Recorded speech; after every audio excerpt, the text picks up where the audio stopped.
I'm not going to bore you with the intro. As the title says, I'm going to rank every single pet of every single tower in TDX. Starting with the Ranger. Now you might expect me to put the Ranger directly to the F tier on both paths, but for a starting tower, Ranger is pretty goddamn awesome. In earlier stages of progress, this guy can be pretty useful. Top pad is the main deal in my opinion cause it has 120 DPS. And bottom pad is not bad also. It does 61 DPS, but has an ability that deals 100 splash damage, which is great for early stages of crowd control. So I will rank Ranger top pad D tier and Ranger bottom pad E tier. Next, we have the Shotgunner. After its rework, Shotgunner became a pretty decent option for early stages of progression. At top pad, it does 150 DPS, and at bottom pad, it does 114 DPS, which are great in early game. On top of that, this guy can hit up to 8 targets on top, and up to 11 targets on bottom pad. And on top of that, he has 2 different abilities on both pads. On top pad, he can heal 30% of nearby towers' total HP every 10 seconds. On bottom pad, he can unstun nearby towers within a short range. So with that, I would say the top pad is better cause it has more DPS, but in later waves, bottom pad can also be useful with the unstunning towers ability. So I will rank top pad C tier and bottom pad D tier. Next on the list, we have the Operator. Now, this tower was great at release, but now it's overclassed by Ranger. Cause at the top pad, it has 150 DPS, and on bottom pad, it has 120 DPS plus it can spawn homies that have 400 health and deal 40 DPS. Well, if you look at the values, Ranger is way cheaper, can ignore bullet resistance, plus it can nearly squeeze enough DPS to match the Operator. So my guy is not really that good. So I will rank the top pad Operator D tier and bottom pad D tier also. Now we got the Mine Layer. Well, I never understood the hype in the community, because besides bottom pad eating bosses with ease, this tower does no good. Well, the core mechanic of Mine Layer is being defensive, and I don't know, it just makes the game so boring. So I will put bottom pad E tier and top pad F tier. Sorry Mine Layer fans. Next, we got the Sniper. And if I am seeing correctly, top pad is kinda useless for this tower. Now, top pad costs 25k gold, has 2 pierce, and has 77 DPS. But if you look at the bottom pad, it costs 2k less, it does more damage, and it also has pierce at its last level. Yeah, it has less pierce, but it makes up for it for the near double range and the ability which it will stealth for 8 seconds. So with that, I will rank top pad Sniper D tier and bottom pad C tier. Next we have the Cryo Blaster. Top pad of this tower is pretty useful against crowds, being able to hit up to 14 enemies at once. And bottom pad is useful for freezing big targets and even bosses. And although being a support tower, bottom pad has 66 DPS, which is actually alright.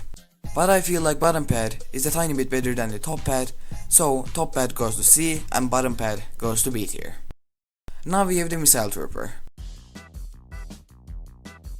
Well, this bottom pad is terrible up to max level, where it shines because it has 166 splash DPS on max, which is awesome for early stages of crowd control. And the top pad is not bad also. It has less DPS being 120, but it has way longer range than the bottom pad, plus it has larger splash radius. So with that, I will rank both of these pads B tier. Now, let's look at the petrol board. Well, there are 2 things that are keeping this tower from the high leagues, and those are 1, it's a water unit, and 2, it has no hidden detection on either pad. Top pad has insane range, has splash, and has AOK DPS, and bottom pad has 345. Hi there, Editing HD here. Well, I just paused the video because while I was making the video, this shit got buffed and like, holy shit. It had 345 DPS before on bottom pad, but now it has 690 DPS and still no stealth detection. What the freak are they doing, dude? What is this? They just could have gave the petrol boat a hidden detection and everything could have been alright. But now petrol boat is freaking broken, dude. What is this? 690 DPS, that is freaking insane. If the burning damage could stay for maximum amount of 18 seconds, it would also do a 630 DPS, which is what is this, bro?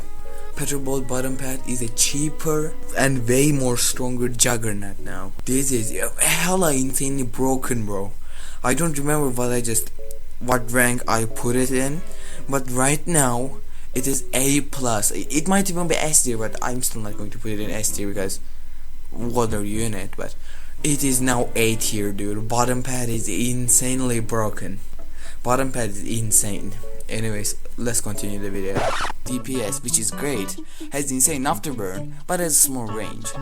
It seems insanely balanced, but let's put no hidden detection aside, it's a water unit. And unlike Warship, this tower doesn't work on most of the good maps that Warship can be used on, cause the water is too far away. So I would have put this tower in B or even A tier, but because of those two insane disadvantages that this tower has, I'm going to be placing them at C tier.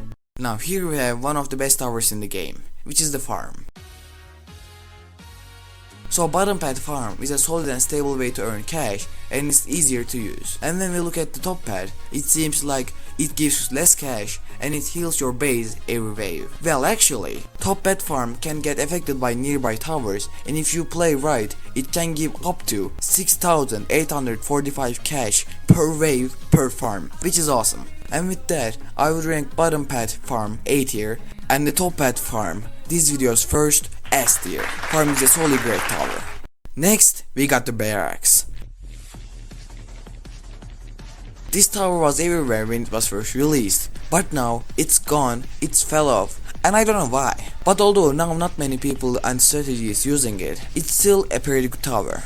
Top pad has a pretty decent single target DPS and bottom pad is good against crowd control. And with the recent rebalance, besides a few situations, this tower is made better. So with that, I will rank the top pad and the bottom pad B tier, middle of the road tower. Next, we got one of my favorite towers in the game, which is the Grenadier.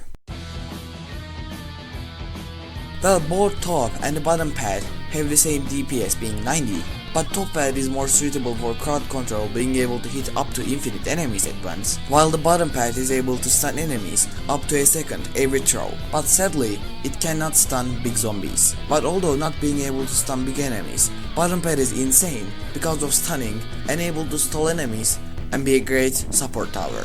And with that, I will rank his top pad B tier and his bottom pad A tier. Now we have the EDJ. Do I have to explain?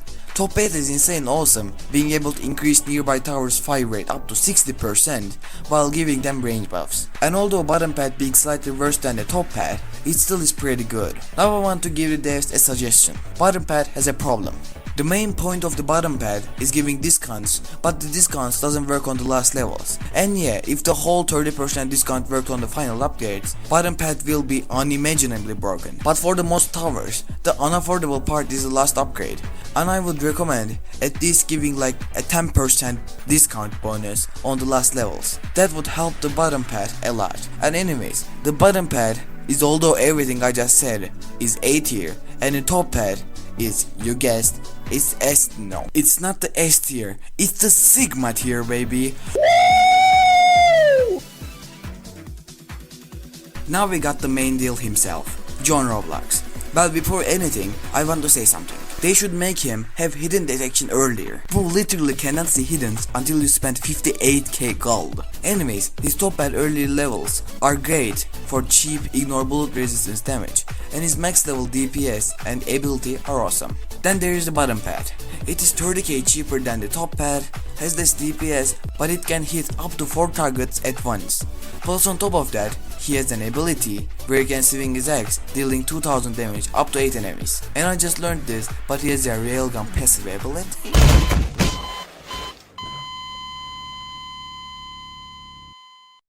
In the wiki, it says his bottom pad max upgrade, he gains a passive railgun that does 300 damage every 3 seconds, which is another 100 DPS added to him.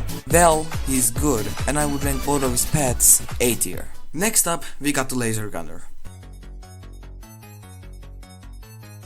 In my earlier times playing this game, I was always using his bottom pad, but now while looking at its stats, I can confidently say the top pad is way better. Bottom pad has 210 raw DPS and has an ability where it can reveal all stealth enemies and deal 250 damage. But when we look at the top pad, we see that it is a little more expensive, but it does pierce and it has a lot more range. It has 180 DPS, being 30 less than the bottom pad, but if it pierces up to 3 enemies, it will have a potential of 540 DPS, and it's insane. And we don't have to imagine it because it happens a lot of the time. So with that, I will rank his top pad A tier and his bottom pad B tier. And with that, I'm ending the video here. I don't want my videos to be too long, plus I will have more content this way. So thanks for watching everyone, and see ya!